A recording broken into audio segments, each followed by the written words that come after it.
Bonjour et bienvenue dans un nouvel épisode. J'espère que tu vas bien. Je suis vraiment désolée par avance. J'ai l'impression que ça fait tellement de fois que je dis ça alors que c'est que la deuxième fois. Avec mon fils, je crois qu'on a décidé de faire un roulement dans les microbes parce que j'ai été malade il y a 15 jours. Il a pris la suite et malheureusement arrive le moment où je dois vous enregistrer cet épisode et où les microbes se sont à nouveau invités dans mon corps. Et encore plus que la dernière fois. Donc, je vais faire avec. Je vais essayer à ce que ce soit le plus agréable possible pour vous à écouter. Et c'est parti. On ne va pas se laisser embêter par un rhume carabiné. L'épisode d'aujourd'hui sera un petit peu moins théorique que d'habitude, mais je trouve que ça fait du bien un petit peu de légèreté. En tout cas, moi, ça me fait du bien après le pavé de l'épisode 5. J'ai beaucoup aimé préparer cet épisode. Ce dont je vais te parler aujourd'hui, j'avais eu cette propre réflexion moi-même suite à la lecture d'un livre, mais impossible de me rappeler lequel. C'est pas faute d'avoir cherché partout ce matin.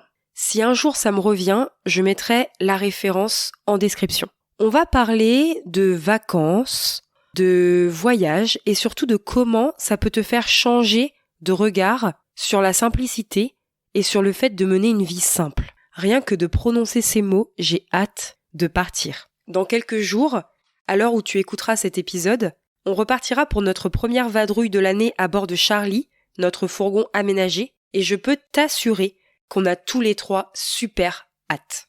Dans la seconde partie de l'épisode, je te donnerai aussi quelques astuces sur notre façon de nous organiser, si ça peut t'inspirer également. Si cet épisode te plaît, n'hésite pas à t'abonner au podcast et à en parler autour de toi. Ça pourra sûrement inspirer et faire réfléchir d'autres personnes à ce sujet. En route! Avant de commencer à te raconter une petite histoire, je voulais faire un petit spoiler alert.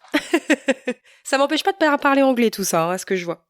Le petit spoiler, c'est qu'il n'y a pas besoin d'aller bien loin pour partir en vacances. On n'est pas en train de parler des Caraïbes ici. On n'est pas en train de parler d'un voyage coûteux, on n'est pas en train de parler de tout ça. Et bien sûr, si c'est quelque chose qui te fait rêver, c'est super. C'est vraiment pas... je remets vraiment pas en cause ça, mais je voulais aussi mettre l'accent sur le fait qu'on oublie que parfois, le dépaysement se trouve à quelques kilomètres de chez nous. J'ai beaucoup été étonnée par le passé de me rendre compte qu'il suffisait de peu de temps de route pour découvrir de magnifiques choses. D'ailleurs, pour la petite anecdote, j'aime beaucoup quand j'arrive notamment dans un nouvel endroit. En tout cas, j'ai eu beaucoup de lieux de vie différents en 30 ans. Et à chaque fois, j'adore faire une sorte de périmètre des alentours de chez moi ou les alentours aussi des personnes de ma famille, de mes proches. J'adore découvrir tout ça. Et on trouve vraiment des petits coins hyper sympas, hyper ressourçants, hyper dépaysants, vraiment pas loin de chez soi. Et l'avantage aussi que ça a d'être curieux et d'aller voir tout ça, c'est que si c'est des endroits qui vous plaisent, vous mettez pas énormément de temps pour pouvoir y retourner et pour pouvoir ressentir cet apaisement, cette légèreté, ce dépaysement. Donc j'avais vraiment envie de vous faire cette petite parenthèse. Alors, je vais commencer l'histoire que j'aimerais vous raconter. N'hésitez pas à bien vous concentrer sur ce que je vais dire et laissez-vous porter et restez ouvert. Imagine, tu prépares le strict minimum pour partir en vacances. Tu n'emmènes pas toute ta maison, tu ne peux pas tout emmener. Tu choisis tes vêtements préférés, tes livres préférés, tes indispensables préférés. Est-ce que tu vois déjà ce tri qui se fait naturellement, uniquement en préparant tes affaires? Tu t'entoures de ce qui compte vraiment pour toi. C'est le jour du grand départ et tu laisses derrière toi toutes ces choses à ranger, toutes ces obligations du quotidien à gérer, cet agenda plein à craquer, tout ce chaos derrière toi. Tu es heureux, tu es heureuse, tu ressens de la légèreté, du soulagement. Les prises de tête quotidiennes s'éloignent petit à petit. Tu arrives sur ton lieu de vacances et dans cet environnement, tout va à l'essentiel. Il y a uniquement le nécessaire qui permet de répondre à tes besoins de base. Manger, te laver, dormir. Tu n'es pas encombré par le superflu. Tu prends le temps de lever les yeux de ton téléphone, de déconnecter, d'échanger, de te connecter avec ton entourage, de voir tes enfants heureux, de les laisser grandir en lâchant du lest. Tu retisses de véritables liens. Tu laisses de la place à l'imprévu. Tu vis au jour le jour, tu choisis tes activités sur le moment, tu te laisses surprendre. Pour te nourrir, tu ne te prends pas la tête. Tu vas au plus simple. Ce n'est pas ta priorité que de cuisiner pendant des heures. Ta priorité, c'est de prendre soin de toi, de prendre du temps pour toi. Tout semble plus fluide. Et puis, les jours défilent et te rapprochent de la fin du voyage. Tu cours dans les magasins pour te ramener des souvenirs, pour en ramener à tes proches, souvent de petites babioles.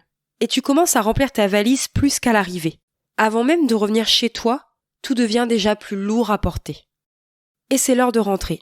Tu retrouves ta maison qui peut-être déborde un peu trop, ton agenda bien rempli et tes obligations ou du moins celles que tu t'imposes. Et tout redevient plus pesant et déjà à peine rentré, tu as hâte de repartir pour retrouver plus de légèreté. Je te laisse un petit moment pour sortir de cette histoire. D'ailleurs, n'hésite pas à réécouter ce passage si tu en ressens le besoin. S'inspirer de tes vacances permet vraiment d'apprendre à vivre avec moins, à revenir à l'essentiel et à faire en sorte que ton quotidien ressemble le plus souvent à ça. Et c'était vraiment important pour moi de te partager cette vision. Je trouve que ça peut être très parlant quand on prend le temps de s'en imprégner. Pour te dire, il y a une sorte de goal, une sorte d'objectif que j'espère atteindre un jour, même si je me considère déjà comme quelqu'un de très minimaliste. Je voudrais pouvoir emmener mes effets personnels partout où je vais. Qu'il ne reste dans ma maison que les effets de base que l'on peut trouver dans une maison en location, par exemple. Je trouve que c'est un hyper beau moyen de se rapprocher de cette sensation d'être partout en vacances, même chez soi. Ça réduirait mes possessions personnelles d'encore un cran supplémentaire vis-à-vis d'aujourd'hui, mais c'est une idée que j'aime beaucoup depuis longtemps. En plus, en faisant ça, on réduit les choix et ça fait du bien à notre cerveau, surtout dans ce monde de surabondance. Alors, ce dernier détail, ce dernier objectif que j'ai, je sais que ça peut paraître un peu fou, et d'ailleurs, chacun a ses buts dans la vie. Revenez tranquillement à cette image, à cette histoire de vacances dont je vous parlais plus tôt.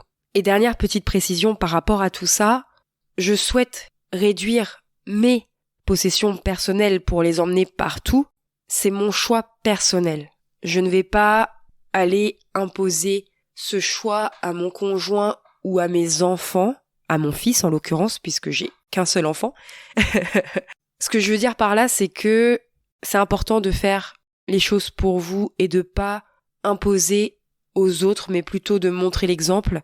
On aura l'occasion d'en reparler dans d'autres épisodes. Donc voilà pour cette petite histoire. Là, on va passer à la seconde et dernière partie de l'épisode où je vais partager avec toi comment on s'organise dans nos voyages. Je vais pas te donner ça en mode d'emploi à suivre, très théorique, très ta.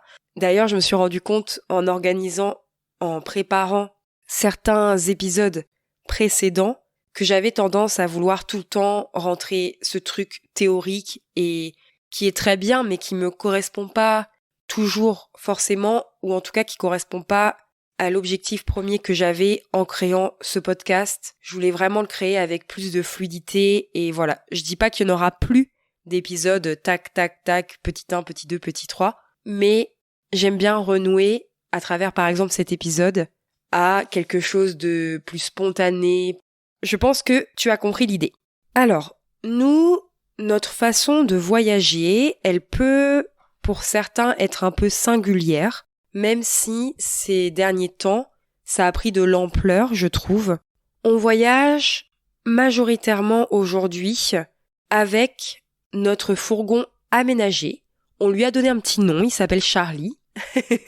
Et ça n'a pas été, en tout cas pour moi, la seule et unique façon dont j'ai voyagé dans ma vie, parce que Charlie fait partie de ma vie depuis à peine 2 ans, mais c'est incontestablement la plus belle façon, en tout cas celle qui me plaît le plus aujourd'hui pour voyager. C'est vraiment un rêve qui se réalise, un rêve que je ne pensais pas réaliser un jour, parce que aujourd'hui je le réalise grâce au fait que dans mon couple, c'est quelque chose qui plaît. C'était un peu un rêve que j'avais mis de côté et que par les choses de la vie, par toutes ces choses auxquelles on ne s'attend pas, il a repointé le bout de son nez et il s'est réalisé. Pourquoi je dis que c'est la plus belle façon pour moi de voyager selon mon point de vue? Ça permet vraiment de pouvoir ressentir cette sensation de liberté, de pouvoir aller partout où l'on souhaite aller, de faire suivre notre petit chez nous mobile avec nous. C'est aussi de se sentir proche de la nature, et ça c'est quelque chose qu'on aime beaucoup chez nous. C'est se sentir chez soi partout et en même temps se sentir tout petit face à l'immensité du monde. C'est énormément de rencontres. Je pense que avoir un enfant couplé de se déplacer en fourgon aménagé, on a fait des rencontres géniales. En plus, pour la petite histoire, sur notre fourgon, il y a le prénom Charlie. Donc en fait, ça ne passe pas non plus inaperçu le fait que son prénom soit apposé sur le fourgon. Ça intrigue les gens, ça permet de nouer un contact. Bon, mon fils est aussi hyper sociable, il partirait avec tout le monde, il aime les gens, donc ça aide aussi. Mais c'est vraiment un plus, je trouve. Et le voyage commence dès qu'on a mis en route Charlie. Ça commence pas après des heures de route, ça commence pas après être arrivé à destination, et c'est ça que j'aime aussi. On tourne les clés, on démarre et on part à l'aventure. C'est vraiment un choix personnel de voyager comme ça, et ça a un coût quand même. Ça a le coût de l'essence, même si en ce moment on pallie à ça car on découvre notre belle région ou les régions alentours. Ça revient à ce que je vous disais que le dépaysement peut se faire vraiment près de chez soi. Et au niveau de l'essence, on se sert bien sûr de notre enveloppe essence habituelle. Et si on dépasse, on va utiliser l'enveloppe vacances ou l'enveloppe autres dépenses. On se laisse de la liberté quand même. Ça a aussi le coût de réparation éventuelle, tout comme une voiture, d'entretien, tout comme les voitures, c'est-à-dire les pneus, les vidanges, les révisions régulières. Donc en termes de coût, je suis pas sûre que ce soit plus économique que de partir en vacances en location, en hôtel, etc. Mais tout dépend des habitudes de voyage de chacun, comme toujours, je pense. Et nous, Charlie est un véhicule à part entière dans notre foyer. On l'utilise aussi dans notre quotidien. Mon chéri avait une voiture avant de me connaître et de me connaître avec mon fourgon et avec ma voiture. Et du coup, on a fait le choix de se séparer d'une voiture. En termes de budget, c'était beaucoup plus raisonnable et on intègre vraiment Charlie à notre vie quotidienne. C'est peut-être, du coup, rentable quand même d'une certaine manière. Et aussi, ça dépend, je pense, à la fréquence qu'on va voyager avec lui. Parce que si on voyage qu'une fois dans l'année, je pense pas que ce soit rentable d'avoir tout ce besoin budgétaire pour cela. Mais je pense que généralement, les gens qui choisissent de voyager de cette façon ne le font pas qu'une fois par an. Et je trouve d'ailleurs que voyager comme ça permet de pouvoir partir plus souvent. Le week-end, les vacances, dès qu'on a envie en fait. Peu importe si c'est un réel coût pour nous par rapport à des vacances plus classiques, je ne préfère retenir qu'une chose, la liberté de mouvement, le fait de partir quand on veut.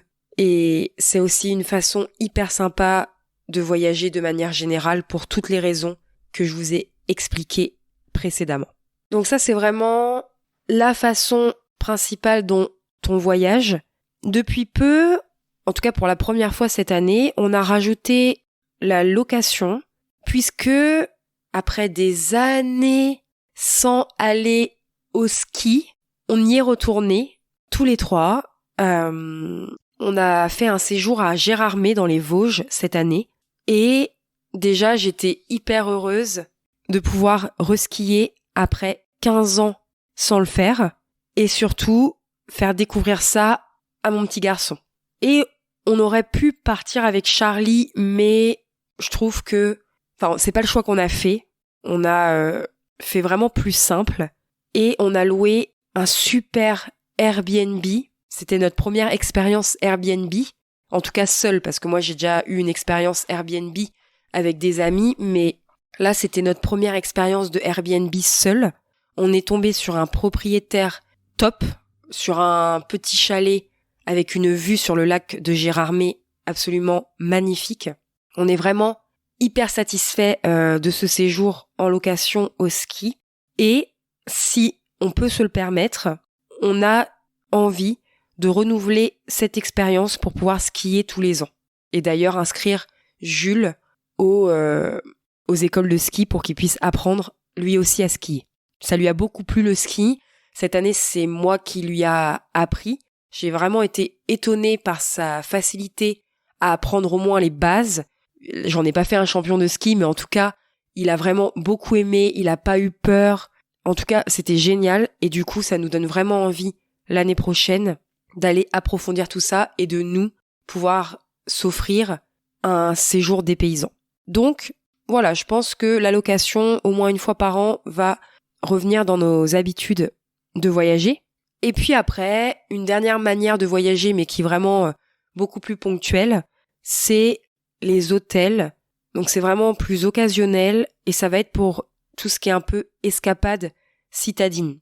Parce que avec Charlie, atteindre les grandes villes, même si on le fait très bien en temps normal quand on vadrouille et qu'on se retrouve à côté de grandes villes, si vraiment on reste sur une ville, c'est pas hyper pratique, je trouve. Et là, quand c'est comme ça, on prend vraiment des hôtels petit budget, type Ibis, etc. Et surtout, on essaye, même si ça nous dérange pas spécialement d'être excentré, mais on essaye d'être excentré, on va dire, de manière raisonnable, avec un accès assez facile au centre-ville. Alors là, je vais faire un petit focus plus précisément sur notre manière de nous organiser quand on va partir voyager. Il y a beaucoup de choses qui sont typiques à Charlie, mais dans les grandes lignes, tu verras que c'est quand même notre manière globale de faire, que ce soit avec Charlie, hôtel, location, etc. Donc, le plus dur dans notre organisation, ça va être de choisir une destination en France que l'on ne connaît pas tous les trois. Moi, j'ai la bougeotte depuis toujours et du coup, je connais beaucoup plus d'endroits que mon conjoint de manière générale dans le monde ou en France ou voilà. Donc, pour la facilité de choix et pour que tout le monde puisse découvrir de nouvelles choses, on essaye de faire une destination qu'on ne connaît pas tous les trois. Après, ça peut arriver qu'on déborde, tout n'est pas gravé dans le marbre, comme je le dis à chaque fois. Mais en tout cas, voilà un petit peu l'idée. Et d'ailleurs, dans notre salle à manger, on a une carte à gratter. Alors, vous pouvez vraiment trouver ça dans plein de magasins déco. Voilà, j'ai pas de nom comme ça en tête, je sais même plus d'où vient la nôtre, mais type Jiffy, Foirefouille, Centre Accor, etc. Et en fait, on a la carte à gratter de France et on gratte au fur et à mesure les destinations qu'on a fait tous les trois. C'est un super souvenir pour nous, hyper ludique et tout. Et ça nous aide aussi quand on se dit, bon, bah alors, qu'est-ce qu'on va choisir cette année? Ensuite, une fois qu'on a un petit peu débroussaillé cette histoire de destination, on va aller préparer une liste de suggestions de choses à faire sur place. Sans obligation de suivre quoi que ce soit, puisque Charlie permet vraiment d'apprendre à voyager au gré de nos découvertes. En tout cas, il m'a vraiment appris à lâcher du lest sur l'organisation. Je fais un petit disclaimer, c'est pas pour rien aujourd'hui que je suis dans l'organisation parce que c'est des choses que j'adore, qui me passionnent depuis des années et c'est aussi pour ça que j'ai décidé d'en faire mon métier, mon cœur de projet de manière générale. Et je suis pas maniaque en termes de ménage, etc. ou en termes de rangement, je suis pas non plus au millimètre près. Ça m'arrive que des fois il y ait du bordel chez moi, mais j'étais quand même, et je suis encore toujours un peu, une contrôle fric de l'organisation. Même si, au fil des années, je me soigne par rapport à ça, entre guillemets.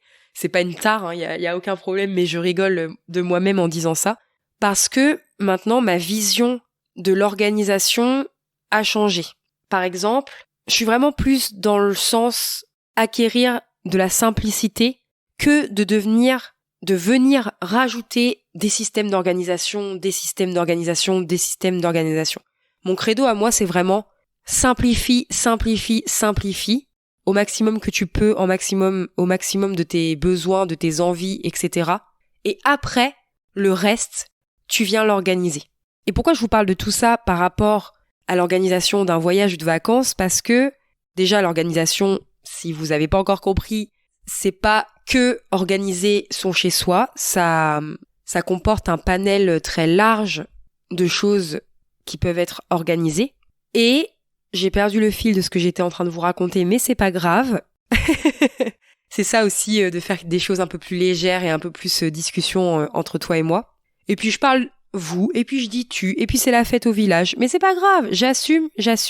Mais du coup, pour en revenir à cette histoire de lâcher du lest sur l'organisation des vacances, c'est que avant, j'organisais la moindre journée de vacances.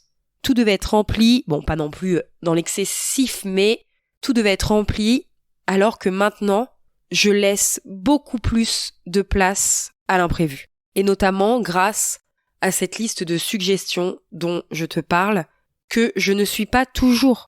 Et c'est ça la magie aussi avec Charlie, c'est que tu sais où tu vas, mais tu sais pas ce que tu vas rencontrer sur la route. Et se laisser de la liberté de dire tiens, ça c'était pas dans ma liste, et ça me plaît, et je découvre, et je vais où le vent me mène, et c'est 1000 fois mieux que de tout vouloir organiser à la minute. En tout cas, ça m'a appris beaucoup de ce côté-là. Mais Clémence, où est-ce que tu dors? Quand tu pars en vadrouille, où est-ce que tu gares Charlie? Où est-ce que vous dormez? Etc., etc. On utilise l'application Park4Night. Je remettrai tout ça en description comme d'habitude. Ça nous permet de trouver des lieux où dormir le soir. Ce sont les utilisateurs qui ont créé ces lieux. Ce sont aussi les endroits où on peut dormir, qui ont été validés, des endroits type camping, type emplacement réservé au camping-car, et il y a aussi les endroits du coup qui ont été trouvés par d'autres personnes. Donc c'est mon petit rôle à moi de checker où est-ce qu'on va dormir. Je m'y prends toujours un petit peu dans la majeure partie du temps à l'avance. Enfin à l'avance, quand je dis à l'avance, attention. Là, vous voyez, on part dans une semaine, je sais où on part, je ne sais pas encore où je vais dormir. Mais disons que la veille ou le matin même, je check un petit peu par rapport à ce qu'on a l'intention, en tout cas la direction qu'on a l'intention de prendre, et je vois un petit peu quels endroits, grâce aux photos, grâce aux commentaires des autres, peuvent être sympas, et on y va. Le plus souvent, on n'a jamais eu de galère, on s'est jamais retrouvé dans des endroits moches ou dans des endroits qui correspondaient pas à ce qui était décrit. Des fois, voilà, on est tombé sur des endroits, c'est pas terrible en termes d'environnement, mais c'est tout à fait correct. Mais alors souvent, et je suis fière de moi pour ça, c'est qu'on trouve de belles pépites. Nous, on aime bien les endroits où vraiment on est dans la... Alors pas dans la nature et on n'ira jamais se garer dans des zones préservées, dans des trucs sauvages. On fait super attention à ça. On est très... en tout cas, je suis la loi, je suis ce qui est autorisé, etc., etc. Mais on aime bien tous ces lieux-là un petit peu, seuls au monde ou en tout cas hyper sympa en termes d'environnement. Et l'année dernière, si je prends un petit exemple rapidement, quand nous sommes allés dans la Manche, on a trouvé un endroit pour vous faire un petit peu rêver, ou en tout cas pour vous expliquer ce que le propriétaire de cet endroit a mis en place. C'était comme une sorte de champ qui appartient à un particulier. et qui est réservé uniquement pour les gens comme nous, c'est-à-dire les fourgons ou les camping-cars, les gens qui se déplacent de cette manière-là. Et j'ai trouvé cet endroit, on y est allé, en se faisant pas trop d'illusions parce que on s'est dit ça va être blindé, on était en plein juillet-août, on s'est dit ça va être blindé, et peut-être que nous, on va devoir aller ailleurs. Mais on a tenté, parce qu'on tente, on est comme ça, on essaye et puis on avise. Et il y avait de la place, énormément de place. On n'était pas serré en rang d'oignons, parce que ça c'est quelque chose aussi qu'on déteste. Mais quand on n'a pas le choix, on le fait. Par exemple, quand on était sur Annecy, on a dormi une nuit dans un truc hyper serré, on n'a pas le choix, c'était en rang d'oignons, mais on a pris ce qu'il y avait. Mais là, cet endroit dans la Manche, plein d'herbes. Alors, de l'herbe, pour vous donner une petite image, c'était de l'herbe qui était séchée par le soleil, mais une grande étendue, des arbres, des animaux pas loin, des chevaux, et tout un chemin pour aller au bord de la mer, avec des plages de sable magnifiques, et avec la vue sur le Mont Saint-Michel. Je crois que c'est un des endroits les plus fabuleux où on a pu passer la nuit. Je crois même d'ailleurs qu'on a passé 2 nuits de mémoire à cet endroit, qu'on l'a sauvegardé dans l'application et qu'on y reviendra à coup sûr. Et nous, bien qu'on était à l'entrée de ce terrain, je crois qu'en 5 minutes à pied, on a rejoint la plage. En plus, il y avait un petit camion de pizza qui faisait de délicieuses pizzas comme on n'a jamais mangé, les pieds dans le sable. Enfin, voilà, je suis désolée de vous donner l'eau à la bouche, mais on trouve vraiment, quand on cherche, quand on farfouille, et moi j'adore chercher, j'adore farfouiller, on trouve vraiment de belles pépites pour dormir. Quand je suis seule avec Jules, comme ça a été le cas l'année dernière, on est partis tous les deux avec Charlie, tout seul, comme une grande. Oui, je n'ai pas eu peur. Il y avait beaucoup de personnes que je connais qui ont un peu reporté leur peur sur moi. Ah, mais tu vas partir toute seule, en plus en fourgon, en plus avec ton fils, etc., etc. Et en fait, faut s'adapter et ça s'est hyper bien passé. La seule chose, c'est que je me suis dit, voilà, c'est la première fois que je pars seule. Je vais déjà aller en camping, parce que je me sentais plus à l'aise avec Jules d'être en camping. Donc on a divisé sur 2 campings.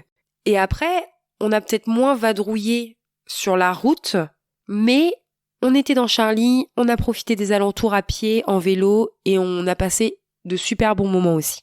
La seule chose que je n'ai pas encore essayé et que, franchement, faut vraiment que j'essaye de voir ça cette année, c'est de partir quelques jours seule avec Charlie. Et ça, ce serait encore un challenge supplémentaire pour moi, mais j'ai vraiment envie de tester ça. En termes de popote, non mais, faut quand même que je raconte quelque chose parce que je vous parle, je suis naturelle, j'utilise des expressions, je rigole moi-même avant de vous les dire.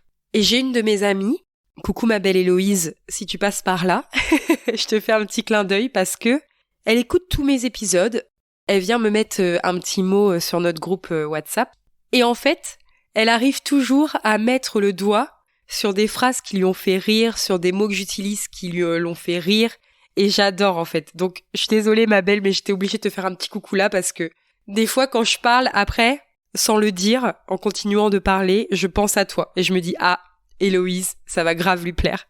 Bref, je m'égare, mais la parenthèse étant faite, je disais donc niveau popote, niveau repas, on est comme dans l'histoire que je vous ai racontée, c'est-à-dire que on n'a pas envie de se prendre la tête. On a une cuisine dans Charlie, heureusement, c'est ça qui est le luxe aussi. Et en fait, on fait un délicieux mélange entre de la cuisine faite par nos soins, dans Charlie du coup. D'ailleurs, je prépare, pour nos vacances de manière générale, je prends le temps de préparer quelques repas avant de partir, pour qu'on soit tranquille les premiers jours. Donc c'est vraiment un délicieux mélange entre la cuisine faite maison, et quand je dis cuisine, vous allez voir, c'est vraiment très basique, très très basique, encore plus qu'à la maison, et de bons restos ou des produits locaux qu'on va aller récupérer au marché et qu'on va prendre plaisir à déguster, et généralement on n'a pas 1 million de cuisines à refaire par-dessus. Quand je parle de cuisine simple, sans prise de tête, ça va être des petits apéros, ça va être des petits sandwichs, des salades composées, des assiettes composées, c'est-à-dire que on prend plein de petites choses et on les assemble.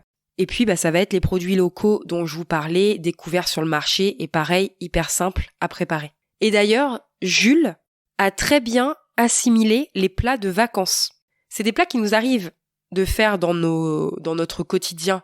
voilà, de manière générale, pas forcément toutes les semaines, mais en tout cas, ça nous arrive de les faire, bien sûr. Mais Jules, lui, il sait que apéro, assiette composée, sandwich, etc., c'est Charlie, quoi. Là, on part, comme je le disais tout à l'heure, dans une semaine, enfin dans moins d'une semaine quand tu écouteras cet épisode. Et ça fait déjà au moins 10 jours qu'il me dit « Maman, c'est quand les assiettes composées? C'est quand les petits apéros et tout ?» Ça arrive, mon chat, ça arrive. Mon rire est très enroué cette semaine. Je sais pas si ça va être agréable, mais ça va pas m'empêcher de rigoler. En ce qui concerne nos valises, là encore, strict minimum. Vêtements dont on a besoin, quelques jouets pour Jules, un peu de lecture, mais clairement, on est tellement tout le temps dehors. C'est rare qu'on se soit retrouvé pour l'instant sur de grosses journées de pluie où on pouvait pas sortir du tout de Charlie, où on s'ennuyait, etc. Parce que de toute façon, généralement, quand il pleut, c'est là qu'on profite pour bouger et faire de la route. Donc c'est vrai que on est tout le temps dehors. Donc on n'emmène vraiment pas beaucoup d'affaires. Par contre, on va emmener le ballon de foot, ça c'est non négociable. Le frisbee, on aime beaucoup. Les boules de pétanque de Jules. On emmène les vélos, ça c'est pareil, majoritairement c'est non négociable. Nappe, table de pique-nique, ça c'est pareil, c'est tellement non négociable. En fait, tout ce qui a un rapport avec l'extérieur, c'est non négociable. On est des gens de la nature, on est des gens de l'extérieur. En ce moment, le soleil revient, le printemps est là, on revit. Moi, mon conjoint, mon fils, on est tous en train de revivre. D'ailleurs, je fais une petite parenthèse. Ce que j'aime bien aussi avec Charlie, au-delà des voyages, c'est que j'ai une famille, et même mon conjoint dans ses amis et tout ça, et dans sa famille, on est un petit peu éclatés dans plein d'endroits de la France. Alors c'est des endroits majoritairement proches quand même de chez nous, mais quand on a de la route à faire, le plus souvent, quand on est invité et tout ça, on prend Charlie et on dort sur place. Et ça, c'est un luxe. On peut dormir sur place sans embêter la personne qui va juste nous inviter à dîner. Bon, même si généralement, du coup, elle nous dit « Mais vas-y, tu peux rester dans l'allée » et on finit par prendre le petit déjeuner ensemble le lendemain matin, mais c'est un luxe aussi qu'on peut se permettre. Et c'est hyper agréable. Voilà, c'était une petite façon pour moi de digresser. Et je me rends compte en fait que c'est vraiment l'un des premiers épisodes où je suis en total freestyle et que ça me plaît. Ça me plaît, voilà, j'ai ma ligne directrice, mais je retrouve cette légèreté que j'avais envie de transmettre dans mon podcast. Et voilà, j'espère que ça vous plaît quand même, que ça te plaît quand même. Ouais. On va pas s'en sortir. On va pas s'en sortir. Bref, j'avais tellement hâte d'enregistrer cet épisode, mais maintenant, je comprends totalement pourquoi. Et même malgré mon état grippal intense, je m'éclate et c'est génial. Donc, heureusement quand même que j'ai mes petites notes décrites parce que j'étais en train de vous parler qu'on adorait être tout le temps dehors et le matériel qu'on avait pour ça.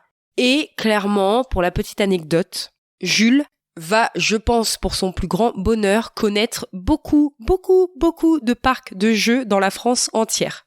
C'est quelque chose qu'on adore lui faire plaisir et le summum pour lui, c'est quand on a un lieu de dodo le soir où il y a un parc de jeux. Il est heureux. Je refais une petite parenthèse par rapport aux vêtements. Si jamais on part longtemps, généralement quand on part 15 jours, ça n'est pas encore arrivé très souvent, mais ça va arriver un peu plus souvent, je pense, on utilise les laveries automatiques. On n'a pas peur de prendre moins de linge et de faire une petite lessive. On a ce qu'il faut après pour étendre si on n'a pas envie d'utiliser le sèche-linge de la laverie, mais en tout cas, voilà, c'est une petite organisation qu'on a. Et un autre petit point un peu plus organisationnel, c'est que il y a des jeux de société qui restent dans Charlie, il y a de la vaisselle qui reste dans Charlie, il y a du linge de lit qui reste dans Charlie.